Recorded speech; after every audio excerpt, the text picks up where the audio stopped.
Bab 281, Fang Yu, sudah waktunya bagimu untuk membayar hutangmu. Wajah Diana sedikit berubah, dia mengerutkan kening dan berkata, bukankah sudah kubilang aku tidak akan pernah melihatnya lagi? Demikianlah yang dikatakan oleh saudari senior yang menerimanya, namun dia mengabaikannya dan memaksa masuk. Kata murid perempuan itu. Diana tampak muram, lalu berdiri dan bertanya dengan dingin, di mana dia sekarang?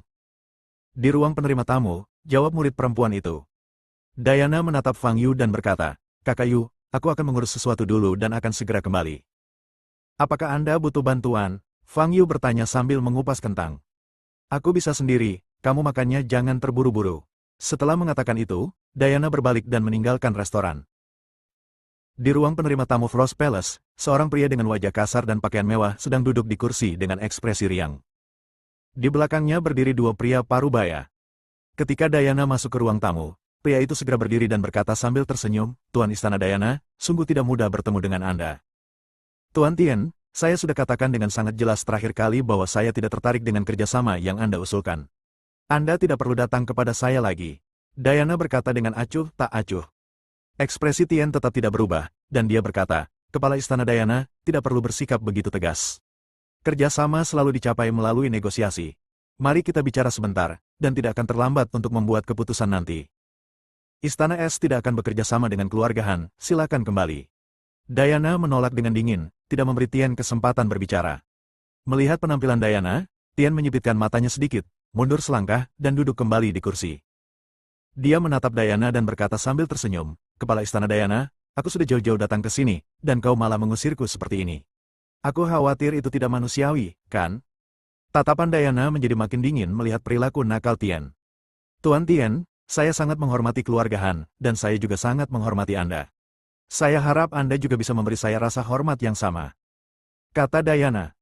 Tien merentangkan tangannya, membuka matanya lebar-lebar dan berkata, Kepala Istana Diana, ini kedua kalinya aku datang menemuimu, bukankah ini cukup untuk menunjukkan rasa hormatku padamu? Melihat perilaku Tien, Diana menjadi marah. Jika memungkinkan, dia ingin mengusir Tien. Tetapi dia tidak dapat melakukan itu. Tien adalah tuan muda kedua dari keluarga Huaibei Han dan memiliki status yang sangat mulia. Jika dia menyerang Tien, keluarga Han pasti akan menggunakan ini sebagai alasan untuk menyerang Istana Es. Sebagai kepala Istana Frost, Diana tidak boleh membiarkan Istana Frost mendapat masalah. Kepala Istana Diana, jika Anda merasa kondisinya tidak cukup baik, saya dapat memperbaikinya. Tien menatap wajah Diana, sedikit rasa panas terpancar di matanya, dan berkata. Diana menarik napas dalam-dalam dan berkata, saya akan membuat pernyataan ini untuk terakhir kalinya. Kepala Istana Diana, mengingat situasi saat ini, sekte mana yang tidak ingin bergabung dengan keluarga besar? Tien bersandar di kursinya dan berkata dengan ringan, apa bedanya sekte-sekte kalian dengan organisasi-organisasi bawah tanah di dunia sekuler? Bukankah kalian hanya mengumpulkan sekelompok penjahat yang lebih cakap? Baru-baru ini, banyak sekte ingin bergabung dengan keluarga Han kami, tetapi kami belum setuju. Tien berkata, karena keluarga Han kami tidak kekurangan sekte yang berafiliasi, tetapi saya datang kepada Anda secara langsung untuk meminta kerjasama. Tahukah Anda mengapa? Karena keluarga Han kami menghargai Istana Frost, kami pikir istana ini memiliki potensi. Jika Anda setuju untuk bekerja sama dengan kami akan dapat menyediakan banyak sumber daya bagi sekte Anda di masa mendatang, sehingga Anda dapat berkembang dan tumbuh, serta menjadi sekte teratas di Huaibei dan bahkan seluruh Tiongkok. Ekspresi Diana tetap dingin. Tien menyilangkan kakinya dan menatap Diana. Nada suaranya tiba-tiba berubah dingin dan dia berkata, Kepala Istana Diana, Anda harus ingat bahwa ini mungkin terakhir kalinya saya datang kepada Anda dengan tujuan meminta kerjasama. Lain kali, mungkin tidak akan sama. Mengingat situasi dunia seni bela diri Huaibei saat ini, sekte manapun yang tidak bergabung dengan keluarga seni bela diri akan segera dianeksasi atau perlahan-lahan terkikis. Saya datang kepadamu untuk bekerja sama karena saya sebenarnya memberimu cara terbaik untuk mengatasinya sekaligus menjaga Istana Frost. Jika kamu menolak lagi, aku akan kehilangan kesabaran. Setelah berkata demikian, Tien bangkit berdiri, tatapan matanya penuh dengan rasa dingin. Sebagai tuan muda kedua dari keluarga Han, dia sombong. Tentu saja dia tidak tahan diperlakukan dingin oleh Diana sepanjang waktu. Diana berkata dengan ekspresi dingin, kamu mengancamku. Itu bukan ancaman, hanya menyatakan fakta. Kata Tien sambil melangkah maju 2 langkah dan mendekati Diana. Kepala Istana Diana, sebagai seorang wanita, Anda pasti lelah memimpin sekte sebesar ini, bukan? Mengapa Anda harus menolak kebaikan saya? Tien menyeringai, matanya bersinar penuh nafsu. Melihat Tien bersikap tidak bermoral, amarah Diana membara hingga tak terkendali. Kepala Istana Diana, dibandingkan dengan Istana Frost, aku sebenarnya lebih tertarik padamu. Jika kau bersedia, Tian melangkah maju dan berada kurang dari setengah meter dari Diana. Tepat pada saat itu, suara langkah kaki terdengar. Fang Yu masuk dari luar, memegang ubi jalar di tangan kirinya dan kentang di tangan kanannya. Diana, kamu yakin tidak butuh bantuan? Fang Yu memandang Diana dan bertanya. Wajah Diana tidak terlihat baik, tetapi dia tetap menggelengkan kepalanya dan berkata, Kakak Yu, aku bisa menangani masalah di sini. Namamu Tian Han, apa hubunganmu dengan Sauki Han? Fang Yu memandang Tian dan bertanya. Ketika Tian mendengar Fang Yu menyebut nama Sauki, ekspresinya sedikit berubah. Sauki adalah kakak tertuanya dan orang yang paling ditakutinya dalam keluarga Han. Kau tahu Sauki, dan kau masih berani berdiri di hadapanku dan berbicara seperti ini padaku. Tian menatap Fang Yu dan berkata dengan dingin. Fang Yu tertegun dan berkata, apakah aku harus berlutut? Kau bisa keluar, ini bukan tempat yang tepat untukmu. Tian mencibir. Fang Yu menggelengkan kepalanya dan berkata, apakah kamu bodoh? Mendengar ini, wajah Tian tiba-tiba berubah dingin. Kamu ingin mati, maka aku akan mengabulkan keinginanmu. Tian berkata dengan dingin sambil menoleh dan memberi isyarat kepada dua pria di belakangnya. Tetapi pada saat itu, kakinya tiba-tiba terangkat dari tanah. Fang Yu mencengkeram kerat Tian dan mengangkatnya ke udara. Diana, biar ku katakan padamu, untuk menghadapi bajingan semacam ini, kau harus menggunakan cara yang lebih keras. Fang Yu memasukkan setengah kentang ke dalam mulutnya dan berkata dengan samar. Bajingan, turunkan aku sekarang juga. Wajah Tian tampak jelek. Dia berjuang keras dan ingin mengangkat kakinya untuk menendang Fang Yu. Tetapi pada saat ini, suatu kekuatan besar menyelimuti tubuhnya, membuatnya tidak dapat bergerak sama sekali. Wajah Tian berubah drastis. Meskipun bakat kultivasinya tidak setinggi Sauki, setidaknya dia sudah setengah langkah menjadi Grandmaster. Namun, di tangan Fang Yu, dia tidak memiliki kekuatan untuk melawan. Kultivasi anak ini jelas hanya pada alam bawaan. Tian menggertakkan giginya dan berteriak pada dua Grandmaster yang berdiri di sana dengan linglung, apa yang kalian berdua lakukan? Bunuh dia sekarang juga. Kedua tuan itu tersadar pada saat itu. Bebaskan tuan muda kedua segera. Kedua tuan itu berteriak dan bergegas menghampiri Fang Yu. Fang Yu meraih Tian dan melemparkannya kembali dengan santai. Tian terbang keluar dan menghantam pilar batu di luar pintu dengan keras hingga menimbulkan suara tumpul. Dia terjatuh ke tanah, memegang punggung bawahnya dan berteriak. Tuan muda kedua.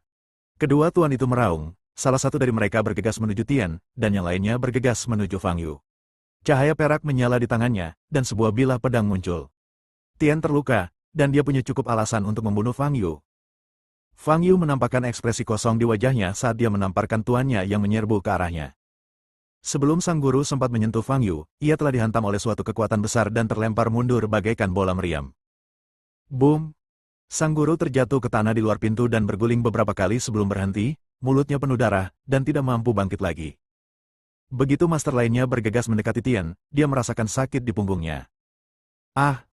Sang guru berteriak, terbang ke depan, dan jatuh ke tanah, tepat di samping guru lainnya. Tian yang tengah merintih kesakitan, bahkan tidak dapat mengeluarkan suara apapun saat melihat pemandangan ini. Melihat Fang Yu berjalan perlahan ke arahnya, jantung Tian berdebar kencang. Dia tidak pernah menyangka bahwa pemuda dengan penampilan biasa saja dan tingkat kultivasi hanya di alam bawaan ini bisa menjadi begitu kuat. Fang Yu menghampiri Tian dan berkata, keluarga Han sepertinya suka membicarakan kerjasama. Sauki juga pernah datang kepadaku untuk membicarakan kerjasama, tetapi aku menolaknya. Wajah Tian memucat, dan dia bertanya dengan suara gemetar, kamu, siapa kamu? Kembalilah dan tanyakan pada saudaramu. Jangan datang ke Istana Frost lagi, kalau tidak, kamu mungkin tidak bisa keluar lain kali. Kata Fang Yu sambil meraih Tian lagi dan melemparkannya keluar. Kakak Yu, apakah kamu kenal Sauki? Setelah berurusan dengan Tian dan yang lainnya, Diana kembali ke ruang tamu dan bertanya pada Fang Yu yang sedang duduk di kursi. Kurasa kita saling kenal. Kalau dipikir-pikir, sepertinya aku sudah bertemu dengan semua anak dari keluarga seni bela diri di Huaibei. Kata Fang Yu. Paul, Taylor, Sauki. Ketiga orang ini adalah orang-orang terpilih dari tiga keluarga besar di Huaibei. Tanpa terkecuali, Fang Yu telah menangani semuanya. Paul, keluarga Zheng, tampaknya sudah lama tidak bersuara. Memikirkan orang ini, Fang Yu sedikit menyipitkan matanya. Sejak terakhir kali tetua ketiga keluarga Zheng datang ke pintu dan ditangani oleh Fang Yu, keluarga Zheng belum mengambil tindakan apapun. Hal ini membuat Fang Yu sedikit terkejut. Awalnya dia mengira keluarga Zheng akan mengirim seseorang yang lebih kuat untuk mengantarkan ramuan emas kepadanya, tetapi hasilnya mengecewakannya. Keluarga Zheng.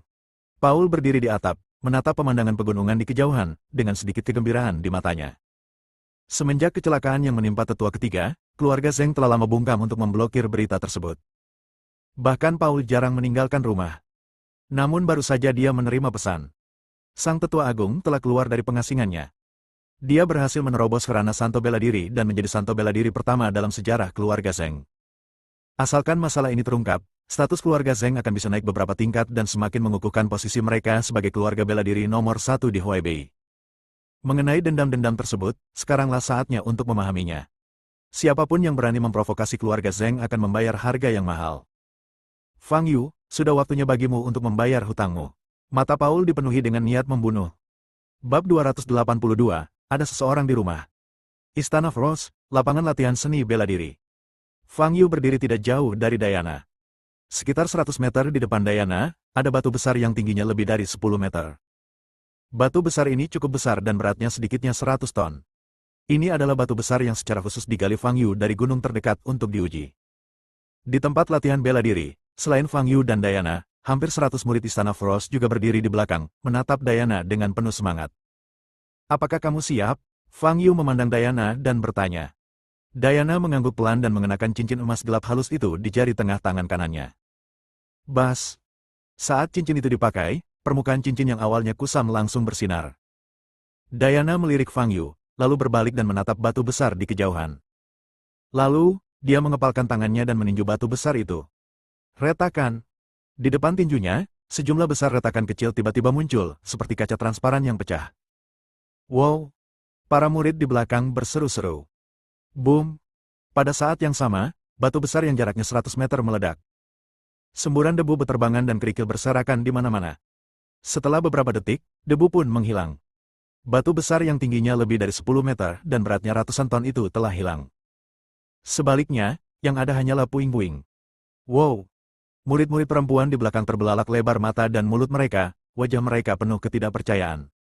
Sekalipun semua murid yang hadir bekerja sama untuk memindahkan batu besar itu, mereka mungkin tidak akan mampu melakukannya. Tetapi Diana menghancurkannya berkeping-keping dengan satu pukulan. Kekuatan ini sungguh mengerikan. Tidak buruk, Fang Yu berkomentar. Sebenarnya tidak ada batasan tertentu dalam menggunakan cincin ini, siapapun dapat menggunakannya. Pemilik sebelumnya adalah seorang manusia yang tidak pernah berkultivasi, tetapi dia juga mampu melepaskan kekuatan cincin ini. Kakak Yu, senjata ajaib ini setidaknya bermutu terbaik. Aku tidak bisa menerima hadiah yang begitu berharga. Diana melepas cincin halus di tangannya dan ingin mengembalikannya kepada Fang Yu. Tuan, cincin ini seharusnya menjadi milikku. Dia hanya meminjamnya untuk diberikan sebagai tanda terima kasih. Ambil saja. Pada saat ini, Livia melangkah maju dan berkata dengan marah. Diana menatap Livia, dengan sedikit kebingungan di mata indahnya. Dia tidak tahu bahwa cincin ini juga ada hubungannya dengan Livia. Kenapa itu milikmu? Diana bertanya. Livia hendak berbicara ketika dia tiba-tiba teringat sesuatu. Wajahnya sedikit berubah dan dia berkata, tidak apa-apa. Aku hanya mengatakan ini. Sejak dia dihukum kurungan terakhir kali, Diana dengan tegas melarangnya untuk terus bekerja sebagai tentara bayaran. Kalau dia membocorkan asal-muasal cincin itu, rahasia pekerjaannya akan terbongkar. Kali ini, Diana harus menghukumnya dengan setidaknya setengah tahun kurungan. Melihat penampilan Livia, Diana tahu bahwa dia menyembunyikan sesuatu. Namun, dia tidak ingin bertanya lebih jauh saat ini. Cincin ini tidak berguna bagiku karena fungsinya tumpang tindih dengan kekuatanku sendiri. Namun, bagimu, cincin ini sangat berguna. Fang Yu berkata dengan tenang, dengan cincin ini, kemampuan jarak dekatmu dapat ditingkatkan setidaknya 2 atau 3 tingkat. Diana menatap cincin halus itu, lalu mengangkat kepalanya lagi, dengan gelombang di matanya yang indah, dan berkata dengan lembut, terima kasih, saudara Yu. Livia, yang berdiri di sampingnya, terbatuk 2 kali dan berkata, Guru, Anda harus berhati-hati terhadap benturan. Ada begitu banyak saudara dan saudari yang mengawasi kita dari belakang. Diana tertegun sejenak, lalu tersenyum dan berkata, Kakak Yu bukan orang luar, tidak ada yang perlu dipermalukan. Bukan orang luar. Mendengar ini, Livia benar-benar putus asa. Saudara Yu, jika kamu bersedia, kamu bisa tinggal di Istana Frost untuk waktu yang lama. Tempat ini lebih cocok untuk berkultivasi. Diana berkata sambil berjalan di samping Fang Yu.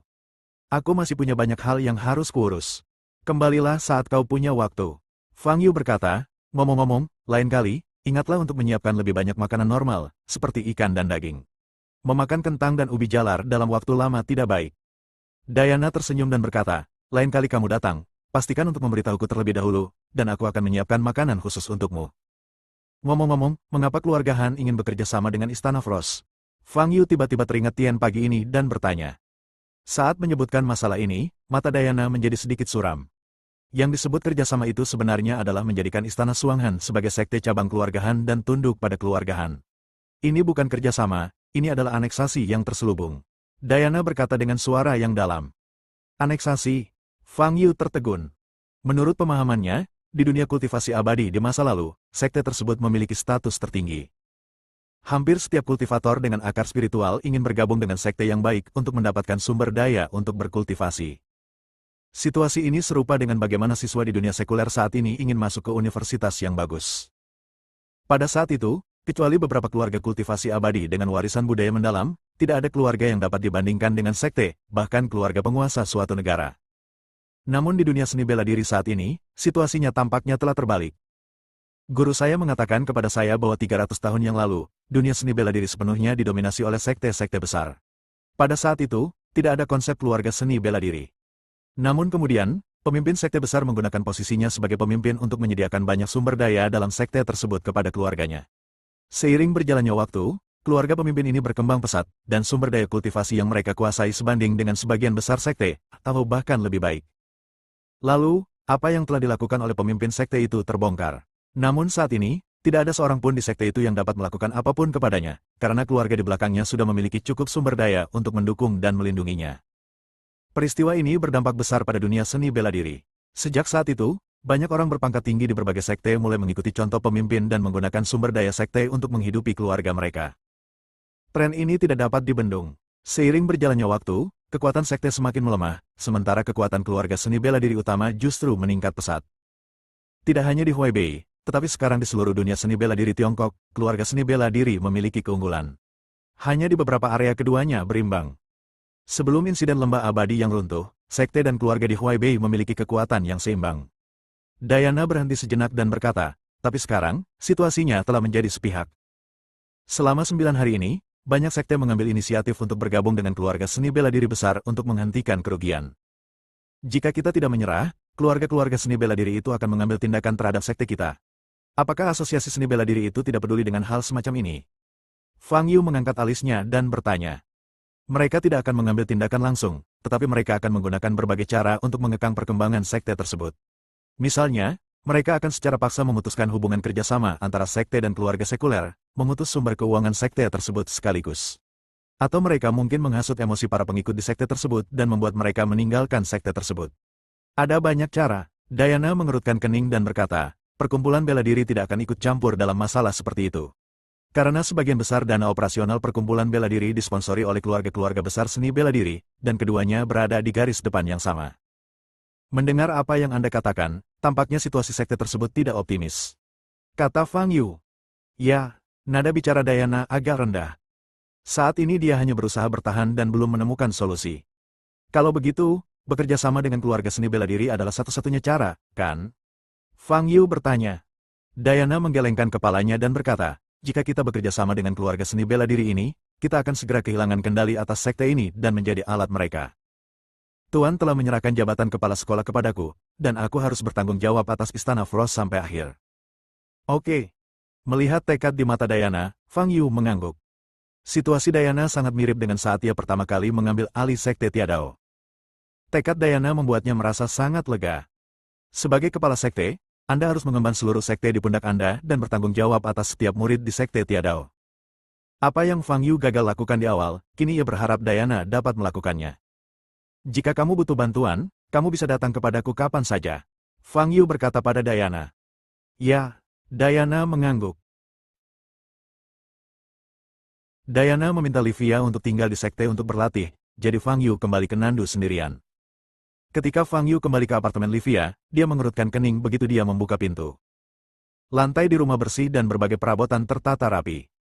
Tetapi Fang Yu sangat yakin bahwa ada seseorang di dalam rumah dan belum pergi. Bab 283, Mata Fang Yu. Fang Yu masuk ke dalam rumah. Dia bisa merasakan napas yang sangat halus di ruangan itu. Itu adalah nafas manusia. Napasnya begitu halus hingga hampir tidak terasa. Tetapi kemampuan indera Fang Yu begitu kuat sehingga dia tetap menemukannya meski hanya jejak yang sangat kecil. Orang ini sengaja menyembunyikan keberadaannya dan bersembunyi di dalam rumah. Apakah dia mencoba menunggunya kembali sebelum mengambil tindakan? Fang Yu melirik sekeliling rumah dan segera menyadari bahwa idenya salah.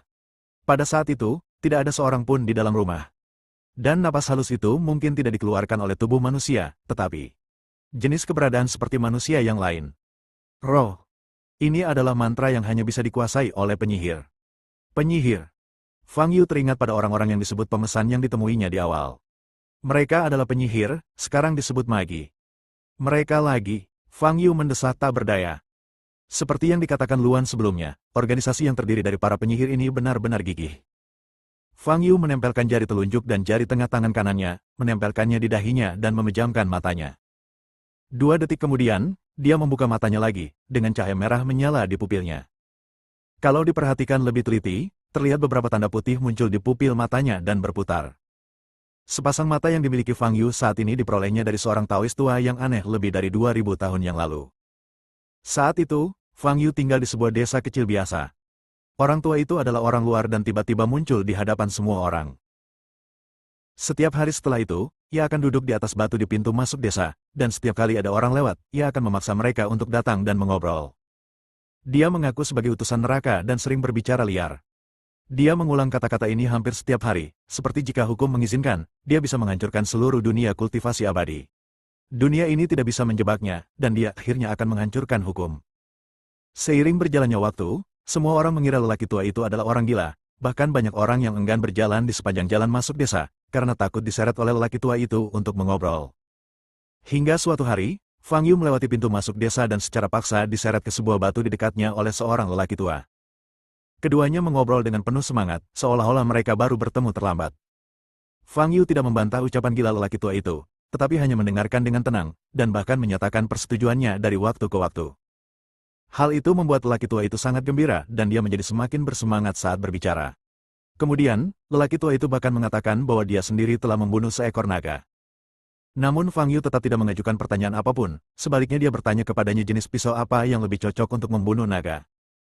Orang tua itu tidak menjawab pertanyaan Fang Yu, tetapi tertawa ke arah langit selama 30 atau 40 detik penuh. Kemudian dia berdiri, menepuk bahu Fang Yu, dan bertanya, "Nak. Tidak, kamu telah hidup selama lebih dari 2000 tahun. Tidak pantas memanggilmu bocah." Fang Yu sangat terkejut saat itu. Ia tidak menyangka bahwa lelaki tua yang tampaknya gila ini dapat mengetahui usianya hanya dengan melihatnya sekilas. "Kakak, kamu hebat sekali. Sudah lama sekali aku tidak mengobrol dengan seseorang dalam waktu yang lama." Lelaki tua itu menyeringai dan berkata, "Lagi pula, aku akan segera pergi. Sebelum aku pergi, aku akan memberimu sesuatu." "Apa itu?" Fang Yu bertanya. "Sepasang mata," kata lelaki tua itu, lalu mengulurkan tangannya untuk menutup matanya sendiri. Tetapi anehnya adalah semua gerakan ini sangat alami. Orang tua itu memegang kedua bola mata di tangannya, tetapi rongga matanya tidak kosong, dan sepasang mata masih ada. "Ini, 2 bola mata ini untukmu," kata pendeta Tao tua itu sambil mengangkat tangannya dan menekankannya ke rongga mata Fang Yu. Fang Yu ingin menghindar saat itu, tetapi dia tidak bereaksi sejenak. Orang tua itu menempelkan tangannya ke mata Fang Yu. Kemudian, Fang Yu merasakan layar hitam di depan matanya dan kehilangan penglihatannya. "Jangan khawatir, kamu akan dapat melihatnya besok. Sepasang mata ini tidak sederhana. Ia dapat membantumu melihat melalui semua hal yang tersamar di dunia, termasuk hukum yang berlaku antara langit dan bumi. Jangan sampai hilang." Suara lelaki tua itu sampai ke telinga Fang Yu. "Apakah kamu akan pergi sekarang?" Fang Yu bertanya. "Ya, semuanya sudah aku berikan padamu. Kenapa aku harus tinggal di sini?" Orang tua itu bertanya. Lalu, Fang Yu mendengar suara langkah kaki. "Hei, tunggu sebentar." Fang Yu berteriak cemas setelah kehilangan penglihatannya. "Sudah aku bilang penglihatanmu akan pulih besok," kata lelaki tua itu dengan tidak sabar. "Kamu belum menjawab pertanyaanku sebelumnya. Pisau mana yang lebih cocok untuk membunuh naga?" Fang Yu bertanya. Orang tua itu jelas tertegun sejenak, lalu tertawa terbahak-bahak. "Wah, kalau ada kesempatan nanti, kita ketemu lagi. Saat itu, aku tidak hanya akan memberitahumu jenis pisau apa yang harus digunakan untuk membunuh naga, tapi juga memberitahumu bahwa untuk membunuh Raja Abadi, kau perlu." Suara lelaki tua itu menghilang sebelum dia selesai berbicara. Setelah itu, Fang Yu kembali ke rumah dan berbaring untuk malam itu. Ketika dia bangun keesokan harinya, penglihatannya memang telah pulih. Namun, dia tidak dapat mengendalikan matanya saat itu. Selama periode itu, dunia di mata Fang Yu cukup rumit. Hal-hal yang dilihatnya tidak hanya bersifat fisik, tetapi sebagian besar bersifat virtual. Fang Yu melihat segalanya, termasuk jiwa, berbagai hukum, dan bahkan atom yang sangat kecil. Dalam visi Fang Yu, seluruh dunia terhubung oleh kekuatan berbagai hukum. Fang Yu sangat kesakitan saat itu dan hampir ingin mencungkil matanya sendiri. Dia lebih baik buta daripada memiliki sepasang mata ini.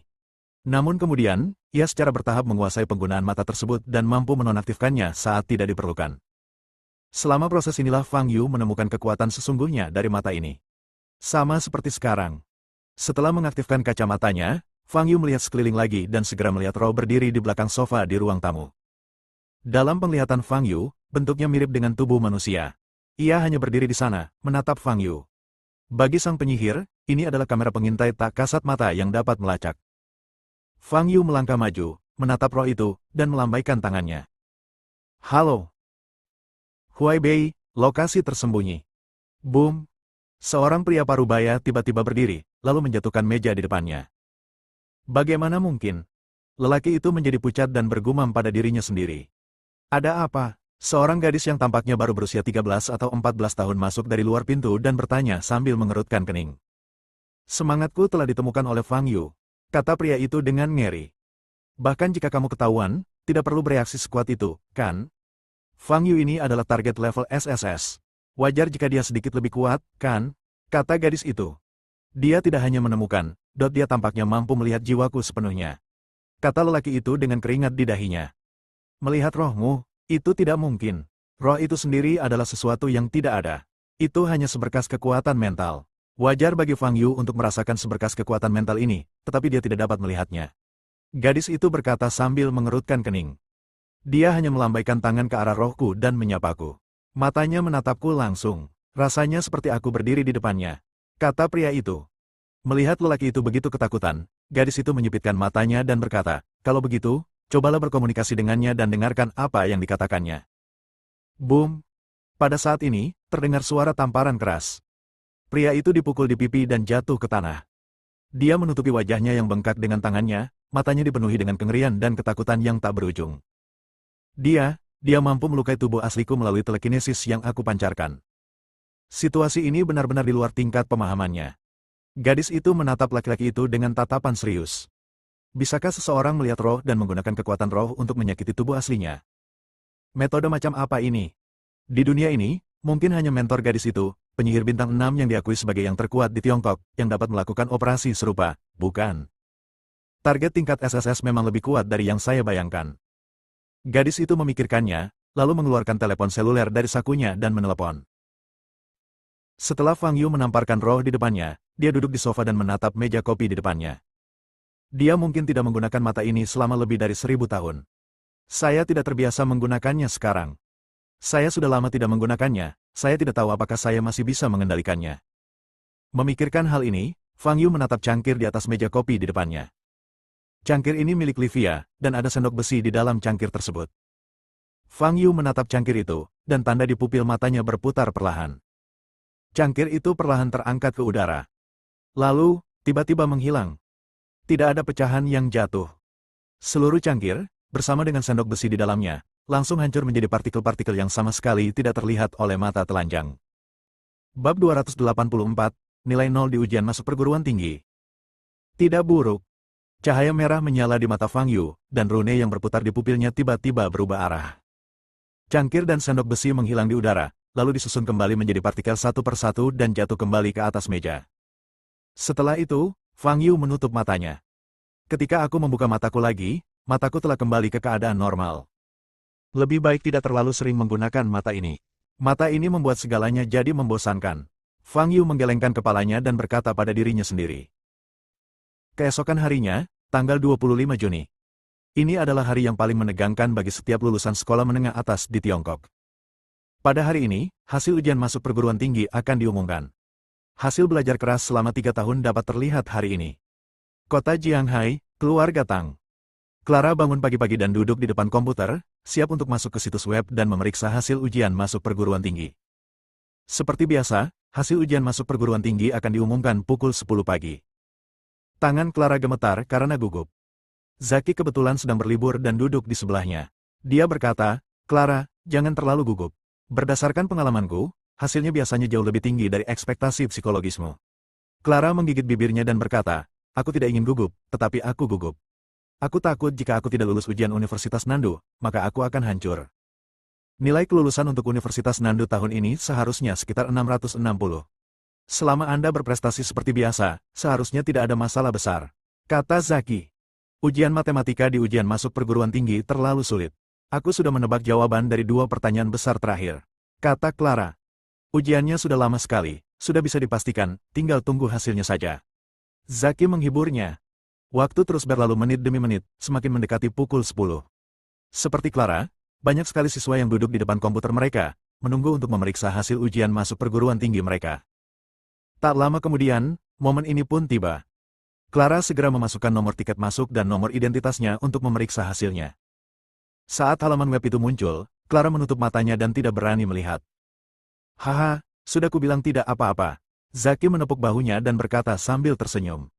Baru saat itulah Clara berani membuka matanya dan melihat nilainya. 682 poin. Hasil ini tidak jauh berbeda dari harapan psikologis Clara. Hati Clara yang tegang langsung rileks. Dengan skor ini, tidak akan ada masalah dalam mendaftar ke Universitas Nandu. Setelah Clara menghela napas panjang, dia langsung teringat seseorang. Aku jadi penasaran, bagaimana hasil ujiannya? Clara memikirkannya, mengangkat telepon dan menelepon Fang Yu. Fang Yu baru saja bangun dan hendak turun untuk membeli sarapan. Telepon selulernya berdering dan dia segera menjawabnya. Fang Yu, bagaimana hasil ujianmu? Apakah kamu puas dengan hasilnya? Clara bertanya dengan cemas di telepon. Apa yang kau bicarakan? Fang Yu bertanya dengan bingung. Hasil ujian masuk perguruan tinggi. Hasilnya keluar hari ini, apa kau tidak tahu? Clara bertanya dengan heran. Oh, saya lupa. Fang Yu menjawab dengan acuh tak acuh. Dia telah mengikuti ujian masuk perguruan tinggi berkali-kali dan tidak peduli sama sekali. Satu-satunya perbedaannya adalah dia merasa sedikit mengantuk selama ujian masuk perguruan tinggi kali ini, dan hanya ingin menyelesaikannya dengan cepat dan beristirahat, atau melanjutkan mempelajari formasi penekan roh. Hal ini mengakibatkan dia tidak dapat memperlambat langkah saat mengerjakan soal, dan dia tampak telah menyelesaikan semua soal yang bisa diselesaikannya. Ini adalah perilaku bawah sadar, dan Fang Yu tiba-tiba mengingatnya setelah dia menyelesaikan ujian. Tapi itu tidak penting. Mengapa kamu tidak memeriksa nilaimu sekarang? Clara bertanya. Tidak ada yang perlu diperiksa. Apakah pihak sekolah tidak akan memberitahu kita jika sudah waktunya? Fang Yu bertanya. Ini hasil ujian masuk perguruan tinggi. Kenapa kamu tidak gugup sama sekali? Biar aku bantu periksa. Beritahu aku nomor tiket masukmu, kata Clara. Baiklah, nanti saya kirimkan melalui pesan teks, kata Fang Yu. Clara segera menerima pesan teks dari Fang Yu. Dia segera memasukkan nomor tiket masuk Fang Yu di halaman web dan menekan cari. Tidak ada hasil yang ditemukan untuk pertanyaan Anda. Clara tertegun, lalu dia memasukkan kembali nomor tiket masuknya dan mencari lagi. Tidak ada hasil yang ditemukan untuk pertanyaan Anda. Bagaimana ini bisa terjadi? Nomor tiket masuk ini seharusnya benar, jika tidak, nomor tiket masuk ini akan ditampilkan sebagai nomor yang salah. Clara bertanya dengan bingung. Mungkin terlalu banyak orang yang mengajukan pertanyaan pada saat yang sama dan sistemnya sedang sibuk. Nanti akan baik-baik saja, Zaki berkata di samping. 10 menit kemudian, Clara memeriksa lagi dan mendapatkan hasil yang sama. Setengah jam kemudian, Clara memeriksa lagi, tetapi masih gagal. Setelah beberapa pertanyaan, Clara mengonfirmasi bahwa ini bukan masalah sistem yang sedang sibuk. Dia bertanya pada banyak teman sekelas, dan mereka semua mengetahui nilai mereka. Hanya hasil Fang Yu yang tidak dapat diperiksa. Ini terlalu aneh. Sore harinya, Clara menerima telepon dari guru kelasnya Sandy Sun. Hasil ujian masuk perguruan tinggi tahun ini cukup menggembirakan. Sekolah akan mengadakan pertemuan penghargaan besok. Sebagai salah satu siswa berprestasi, kamu harus kembali. Sertifikat akan diberikan saat itu. Sandy berkata dengan gembira. Clara setuju dan bertanya, Guru Sun, saya ingin bertanya, di mana saya bisa menemukan nilai Fang Yu? Memang, dia satu-satunya orang di kelas yang nilainya tidak bisa diperiksa. Agak aneh, kata Sandy. Apa yang sedang terjadi? Clara bertanya. Aku juga tidak tahu, tapi Fang Yu sendiri tidak peduli dengan ini, kan? Kalau itu mahasiswa lain, mereka pasti akan datang bertanya padaku jika mereka tidak dapat menemukan nilai mereka. Tapi bagaimana dengan Fang Yu? Dia butuh mahasiswa lain untuk menanyakannya. Kurasa dia hanya tidak ingin kuliah. Jadi, tidak perlu memperhatikannya. Itu saja, aku masih harus memberitahu mahasiswa lain. Sandy berkata dan menutup telepon. Wajah Clara tampak serius. Jika hasil ujian masuk perguruan tinggi Fang Yu tidak dapat ditemukan, bukankah dia akan dapat mendaftar ke universitas? Sebenarnya, ada satu situasi, yaitu, nilai ujian masuk perguruan tinggi Fang Yu hanya 0, jadi nilainya tidak dapat ditemukan dalam kasus ini. Ini adalah apa yang dikatakan guru saya saat itu, dan tampaknya seorang kandidat pernah menghadapi situasi seperti itu beberapa tahun yang lalu. Zaki berkata dengan ragu-ragu. Nilai 0 di ujian masuk perguruan tinggi. Clara memikirkan ekspresi malas Fang Yu. Mungkinkah saya salah menulis nama atau salah mengisi nomor tiket masuk, sehingga skor saya 0? Tidak mungkin, Clara tertegun. Pada hari ini, Fang Yu menerima banyak telepon dari Clara, Alfian, Yasmin dan lainnya. Isi panggilan telepon itu tidak lebih dari sekadar menanyakan tentang hasil ujian masuk kuliahnya. Tidak dapat menemukan hasil Anda. Mendengar ini, Fang Yu tertegun sejenak, tetapi dia tidak terlalu peduli. Jika Anda tidak dapat mendaftar ke universitas, maka Anda tidak akan masuk universitas. Setelah beberapa waktu, pindah ke tempat lain dan melanjutkan belajar dari tahun pertama sekolah menengah atas. Perilaku ini agak memalukan, tetapi Fang Yu tidak punya pilihan. Siapakah yang membuatnya abadi dan selalu memiliki wajah muda? Keesokan paginya, banyak lulusan sekolah menengah kembali ke sekolah menengah Jianghai. Ada papan pengumuman besar di pintu masuk sekolah. Di papan pengumuman itu tertera nama-nama siswa yang nilainya pada ujian masuk perguruan tinggi tahun ini menduduki peringkat 10.000 teratas di wilayah Jiangnan.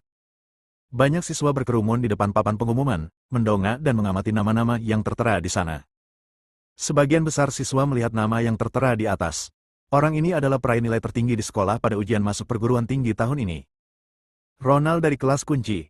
721 poin, pertama di sekolah dan ketiga di seluruh wilayah Jiangnan. Tan Hua. Itu memang Ronald. Orang ini adalah seorang jenius akademis. Peringkat ketiga di Jiangnan. Terlalu mengagumkan, bukan? Dia menduduki peringkat ketiga di seluruh wilayah Jiangnan, jadi dia pastilah sarjana terbaik di kota Jianghai. Para siswa berkumpul di depan papan pengumuman dan banyak berbicara. Sudah kubilang, Ronald pasti yang pertama, tapi kamu masih percaya pada Fang Yu.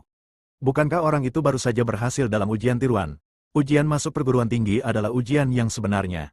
Lihat, di mana nama Fang Yu sekarang? Pada saat ini, seorang anak laki-laki berbicara dengan keras. Dia adalah anak laki-laki yang memakan kotoran di siaran langsung setelah mengatakan bahwa Fang Yu tidak dapat menyelesaikan soal matematika di papan tulis. Ketika Fang Yu memecahkan masalah hari itu, seluruh kelas terkejut.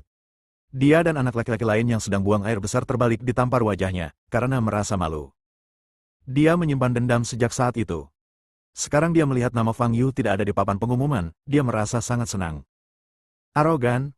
Jadi bagaimana jika Anda bisa menyelesaikan soal matematika itu? Apakah kamu belum gagal ujian? Ronald adalah master akademis sejati. Sudah kubilang sebelumnya, Fang Yu menyontek di ujian tiruan itu. Dia sama sekali tidak punya kemampuan. Ya, sekarang hasil ujian masuk perguruan tinggi sudah keluar, dia tidak punya tempat untuk bersembunyi. Dia mendapat nilai bagus dengan cara menyontek. Bagaimana sampah seperti itu bisa dipindahkan ke kelas utama kita? Aku benar-benar tidak tahu apa yang dipikirkan para pemimpin sekolah. Banyak pelajar di sekitar yang menyuarakan hal yang sama. Kebanyakan dari mereka berasal dari kelas-kelas kunci dan sudah lama tidak puas dengan Fang Yu. Sekarang setelah hasil ujian masuk perguruan tinggi keluar dan keadaan sudah tenang, mereka tentu tidak takut lagi untuk mendapat tamparan di wajah. Apa yang kamu bicarakan? Fang Yu tidak bisa menemukan nilainya. Bagaimana kamu tahu bahwa dia tidak berhasil dalam ujian? Pada saat ini, Clara berjalan di belakang sekelompok siswa dan berkata. Bab 285, Konferensi Penghargaan. Para siswa yang sedang berdiskusi berbalik dan melihat Clara. Wajah mereka berubah dan mereka menutup mulut mereka. Kebanyakan dari mereka mengetahui latar belakang keluarga Clara dan tidak berani menyinggung perasaannya. Tetapi anak laki-laki itu tidak peduli. Ujian masuk perguruan tinggi telah usai, dan semua siswa akan segera berpisah, dan mereka mungkin tidak akan pernah bertemu lagi. Sekalipun Clara memiliki latar belakang yang kuat, apa yang dapat dia lakukan? Kita tidak boleh mengatakan kebenaran. Tidak ada yang bisa memutarbalikkan fakta. Dia menyontek di ujian tiruan untuk mendapatkan nilai tinggi. Kata anak laki-laki itu dengan keras. Clara sangat marah hingga wajahnya menjadi pucat dan dia tidak bisa berkata apa-apa. Ayo pergi. Zaki di samping menarik Clara ke depan. Para siswa menyaksikan Clara pergi, lalu menatap bocah itu dengan kagum. Abi, kamu hebat sekali. Dia benar-benar membuat Dewi Tang terdiam. Kata anak laki-laki di sebelahnya. Haha, kalau dia berjalan lebih lambat beberapa langkah, aku akan mengatakan hal-hal yang lebih tidak menyenangkan lagi. Sekarang setelah hasil ujian masuk perguruan tinggi keluar, kamu masih berani melindungi Fang Yu. Apakah kamu benar-benar berpikir menjadi kaya itu hebat? Abi mencibir. Kamu benar-benar tidak takut padanya setelah menyinggung perasaannya. kata anak laki-laki di sebelahnya. Abi mencibir dan berkata, kita sekarang hidup dalam masyarakat yang diatur oleh hukum. Jika dia benar-benar berani melakukan sesuatu padaku, aku akan mencari wartawan dan polisi untuk membuat keributan besar. Dengan begitu, mungkin aku bisa mendapatkan banyak uang sebagai kompensasi. Clara dan Zaki berjalan menuju auditorium sekolah bersama-sama. Orang-orang itu benar-benar keterlaluan. Fang Yu tidak curang sama sekali, tetapi mereka memfitnahnya. Clara berkata dengan marah. Kenapa harus repot-repot dengan mereka? Dia punya mulut di tubuhnya. Dia bisa mengatakan apapun yang dia mau. Itu tidak akan memengaruhi fakta. Zaki menghiburnya. Hasil Fang Yu tidak bisa diperiksa hari ini. Bahkan jika hasilnya nol, pasti ada hasilnya, kan? Clara bertanya pada Zaki. Zaki mengangguk dan berkata, ayahku menelepon kepala sekolah Chen kemarin. Kepala sekolah Chen berkata dia akan meminta seseorang untuk menyelidiki penyebabnya. Kita harus tahu apa yang terjadi hari ini. Keduanya duduk di barisan depan di sisi kiri aula. Hari ini adalah pertemuan penghargaan ujian masuk perguruan tinggi. Selain para lulusan SMA, keluarga mereka juga hadir. Setiap orang tua ingin melihat anak-anaknya naik panggung untuk menerima penghargaan, suatu pemandangan yang membanggakan. Jaden seharusnya ada di sana hari ini, tetapi dia harus kembali ke kelompok untuk menemui tamu penting, jadi dia harus menyerah. Sekitar pukul 11 pagi, kursi-kursi di auditorium sudah dipenuhi siswa dan orang tua. Dan di panggung tinggi di depan, para pemimpin sekolah juga telah duduk. Setiap pemimpin memiliki senyum di wajahnya, dan jelas sangat puas dengan hasil ujian masuk perguruan tinggi. Tepat pukul 11, Arkan, Direktur Departemen Pengajaran dan Juru Bicara, mulai berbicara. Terima kasih kepada seluruh orang tua dan siswa atas kehadirannya. Hari ini kita akan menyelenggarakan konferensi penghargaan ujian masuk perguruan tinggi ke-19. Pidato Arkan sangat panjang dan berlangsung selama 15 menit penuh. Namun para orang tua dan siswa yang hadir sangat bersemangat. Bagi kelompok lulusan sekolah menengah ini adalah kali terakhir mereka bertemu di auditorium sekolah menengah Jianghai. Dulu mereka menganggap pidato-pidato tersebut membosankan dan selalu ingin pidato tersebut cepat berakhir. Namun kali ini mereka sedikit enggan. Vivian juga termasuk dalam kelompok pelajar ini. Meskipun dia baru akan menjadi siswa senior semester depan, dia ingin datang ke sini terlebih dahulu untuk merasakan suasana pertemuan penghargaan dan menggunakannya sebagai motivasi untuk belajar giat di tahun terakhirnya. Aku jadi bertanya-tanya apakah Kakak Yu sudah memeriksa hasilnya. Aduh, Vivian duduk di kursinya tetapi suasana hatinya sedang tidak baik. Kemarin dia membantu Fang Yu memeriksa nilai ujian masuk perguruan tingginya secara online lebih dari selusin kali, tetapi tidak mendapatkan hasil apapun. Dia mendengar dari teman-teman sekelasnya bahwa situasi ini hanya akan terjadi jika nilai ujian masuk perguruan tinggi terlalu dibesar-besarkan, entah sangat tinggi atau sangat rendah, hampir nol. Namun, tidak pernah ada situasi di mana skor tidak dapat diperiksa karena terlalu tinggi. Ada beberapa kali saya tidak dapat memeriksa nilai saya karena saya mendapat poin nol. Oleh karena itu, situasi Fang Yu kemungkinan besar adalah yang kedua.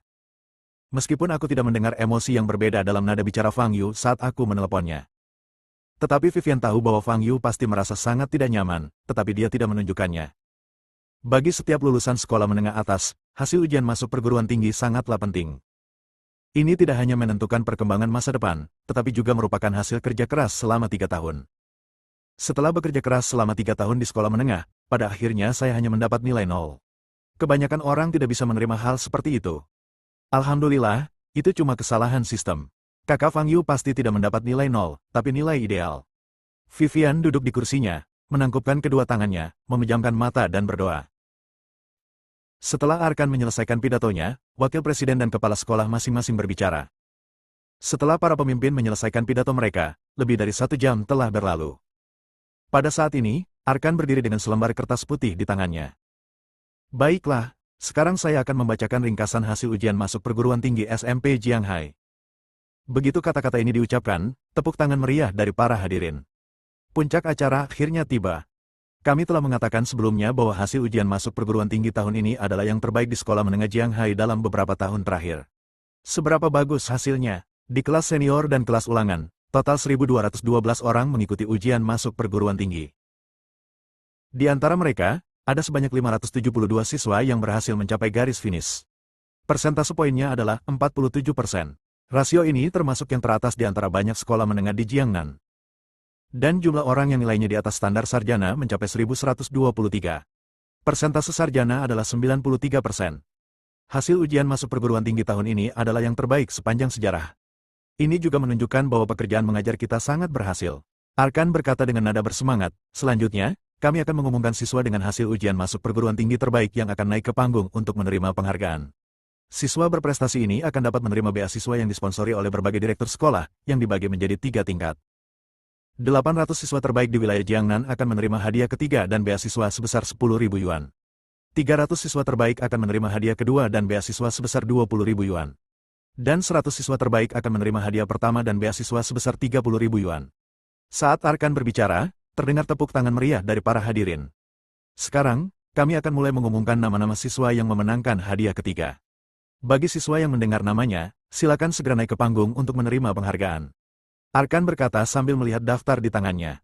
Siswa Diji, 643 poin, peringkat 799 di wilayah Jiangnan.